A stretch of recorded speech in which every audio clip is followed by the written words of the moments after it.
Merci beaucoup, Anne-Sylvie. Bon, ça fait plaisir de voir autant de monde qui se déplace sur des questions tellement importantes d'éducation. Alors, je suis Philippe Nicolas, professeur des écoles. Je suis aussi chercheur, alors je le dis, c'est pas pour se faire mousser. Chercheur, c'est pas mal, c'est avoir un peu toujours le nez au vent et essayer de comprendre un peu ce qui se passe et puis essayer de garder le bon cap. Vous verrez qu'en matière de cap, je parlerai de Cap au Nord tout à l'heure. Donc, qu'est-ce que j'ai à vous dire aujourd'hui, si ce n'est de favoriser une inscription de nos enfants dans la réalité du monde. Le réel, c'est vraiment un concept en sciences humaines extrêmement important. Est-ce qu'on propose une éducation qui nous inscrit dans le réel, ou est-ce qu'on propose quelque chose qui fantasme le réel et qui peut-être nous dissocie, nous sépare du réel?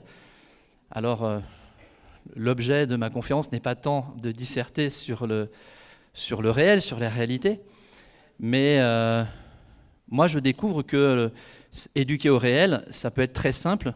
Il suffit tout simplement de se reconnecter au vivant, à la nature, et de faire de même avec nos enfants. Acteur de terrain, auteur de sa vie. Quand on dit quand on parle dans le discours social d'être acteur ou d'être actrice, on peut effectivement faire un lien avec acteur, actrice de cinéma ou de théâtre. Donc on emprunte un rôle qui n'est pas finalement qui l'on est.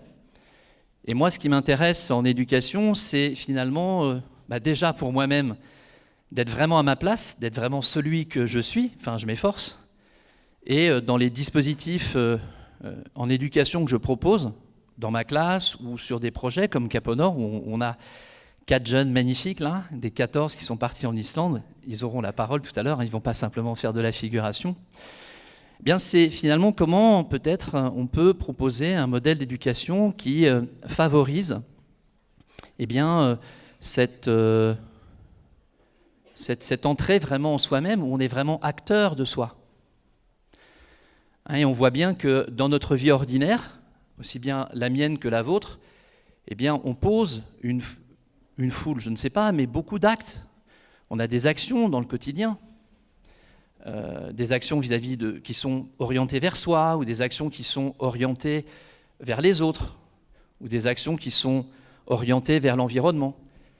Et depuis d'ailleurs une quinzaine d'années, en sciences sociales, en sciences de l'éducation, on s'accorde à dire que finalement on pourrait résumer en fait un peu l'éducation autour d'un modèle un peu 3, un modèle un peu triangulaire. Et on peut d'ailleurs faire ce petit travail mental en soi-même, se dire ok, alors je me mets au centre du triangle et au quotidien, qu'est-ce que je consens comme relation vis-à-vis de moi? Est-ce que dans la journée, j'ai construit quelque chose d'une relation orientée vers moi? Est-ce que par ailleurs, j'ai un engagement vis-à-vis des autres? Quel type d'action j'ai posé en direction des autres? Donc la deuxième branche du triangle, si vous voyez bien.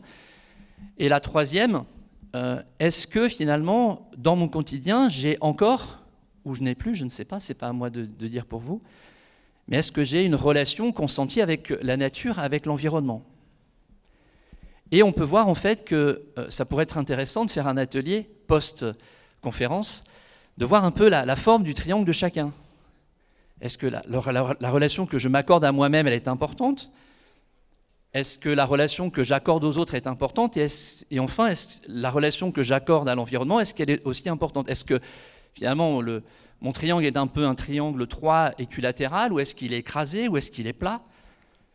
Et moi, en tant que chercheur, j'ai particulièrement travaillé sur la relation à soi et la relation à l'environnement. Hier, j'ai fêté mes 17 ans d'enseignement au pied de la barre, enfin des barres d'immeubles de Gennevilliers. Donc j'ai fait une petite fête avec mes élèves, c'était assez sympa. J'étais particulièrement joyeux, je dis déjà 17 ans, mon Dieu que ça va vite, on en a engrangé des projets. Et il y a 17 ans, j'avais déjà constaté que la relation avec le vivant, la relation avec la nature était relativement oubliée dans le champ de l'éducation nationale. Donc je me dis, mais il y a peut-être quelque chose à faire, je n'étais pas encore chercheur à ce moment-là. Et puis, au bout de 6 mois de pratique, j'ai réalisé aussi qu'il y avait aussi une part un peu manquante, une part oubliée, qui est celle de la vie intérieure. C'est-à-dire le parti pris de la sensibilité. Est-ce que dans une classe, il y a droit de citer à la sensibilité, aux émotions, aux sentiments, aux sensations, aussi aux peurs ou pas? Ou est-ce que finalement, quoi qu'il en coûte, même si la classe est belle extérieurement, est-ce qu'il ne faut pas performer? Est-ce qu'il ne faut pas rentrer dans de l'évaluation Et je me suis rendu compte que certains élèves répondaient à cette injonction.